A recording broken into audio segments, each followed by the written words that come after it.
அமெரிக்காவைச் சேர்ந்த ஒருவருக்கு உலகிலேயே முதன்முறையாக டைட்டானியம் மூலம் செய்யப்பட்ட இதயம் பொருத்தப்பட்டுள்ளது. இது மருத்துவ உலகில் மிகப்பெரிய சாதனையாக பார்க்கப்படுகிறது. அதனை பற்றி இந்த வீடியோ தொகுப்பில் பார்க்கலாம். நம்மில் பலரும் ஹாலிவுட்டில் வெளியான அயன்மேன் படத்தை பார்த்திருப்போம். அதில் பலேடியம் மூலம் இயங்கும் ஆர்க் ரியாக்டர் தான் அயன்மேனை உயிருடன் வைத்திருக்கும். கிட்டத்தட்ட இதே போல ஒரு சம்பவம் தான் இப்போது அமெரிக்காவில் நடந்துள்ளது. 58 வயதான அமெரிக்காவைச் சேர்ந்த ஒருவருக்கு டைட்டானியம் மூலம் செய்யப்பட்ட இதயத்தை பொருத்தியுள்ளார்கள்.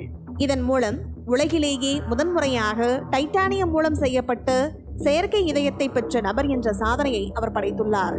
அங்குள்ள பிரபல BiVACOR என்ற நிறுவனம்தான் இந்த கருவியை உருவாக்கியுள்ளது. ஒருவருக்கு இதயம் செயலிழக்கும் போது இதயத்தின் செயல்பாட்டை முழுமையாக மாற்றும் வகையில் உருவாக்கப்பட்ட ஒரு டைட்டானியம் இரத்த பம்பர் தான் இது. இதனை அவர்கள் டோட்டல் ஆர்டிபிஷியல் ஹார்ட் என்று கூறுகின்றார்கள்.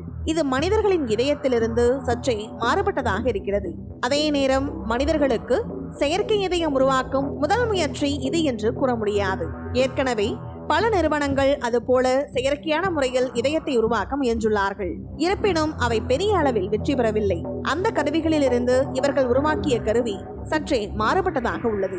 இந்த கருவி நம் இதயம் துடிப்பது போல செயல்படாது. அதற்கு பதிலாக இது நுரையீரல் மற்றும் உடலின் மற்ற பகுதிகளுக்கு இரத்தத்தை பம்ப் செய்ய காந்த லெவிட்டிங் ரோட்டரை பயன்படுத்துகிறது. டெக்சாஸின் ஹார்வர்ட் இன்ஸ்டிடியூட்டில் உள்ள பெய்லர் செயின்ட் க்ளோக்கின் மருத்துவ மையத்தில் தான் அந்த அமெரிக்கருக்கு இந்த கருவியை பொருத்தியுள்ளார்கள். இதய செயலிழப்பால் மிக மோசமாக பாதிக்கப்பட்ட நோயாளிக்கு இந்த சாதனம் பொருத்தப்பட்டுள்ளது. அதே நேரம் இது நிரந்தர தீர்வும் இல்லை, தற்காலிகமான ஒன்றுதான். அவருக்கு தானம் மூலம் கிடைத்த மாற்று இதயம் பொருத்தப்பட்டது. இருப்பினும் இடைப்பட்ட 8 நாட்கள் அவர் உயிருடன் இருக்க இந்த கருவிதான் காரணமாக இருந்தது. இது மனித குலத்தின் மிகப்பெரிய மைல்கல் என்று BiVACOR நிறுவனத்தின் CEO தெரிவித்துள்ளார். அதே நேரம் நோயாளி மற்றும் அவர்களின் குடும்பத்தினரின் தைரியம், மருத்துவர்களின் அர்ப்பணிப்பு இல்லாமல் இந்த சாதனை சாத்தியமில்லை என்றும் அவர் தெரிவித்துள்ளார். அதன் கச்சிதமான அளவு பல நோயாளிகளுக்கு ஏற்றதாக அமைகிறது என்றும் இது டைட்டானியம் மூலம் செய்யப்பட்டுள்ளதால் எளிதாக அரித்துவிட முடியாது என்றும் கூறுகின்றார்கள். இப்போது இதய மாற்று அறுவை சிகிச்சைக்கான தேவை முன் எப்போதும் இல்லாத வகையில் அதிகரித்துள்ள நிலையில் இந்த கருவி மிகவும் முக்கியமானதாக பார்க்கப்படுகிறது. மாற்று இதயத்திற்காக காத்திருப்போருக்கு அவை கிடைக்கும் வரை இந்த கருவி ஒரு பெரிய உதவியாக இருக்கும் என்று எதிர்பார்க்கப்படுகிறது. இதயம் செயலிழப்பு என்பது உலகளாவிய தொற்று நோயாகும்.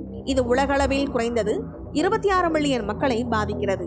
எனவே 1 லட்சம் நோயாளிகள் உடனடியாக இதன் மூலம் பயனடைய முடியும் என்று BiVACOR நிறுவனத்தின் தலைவர் தெரிவித்துள்ளார்.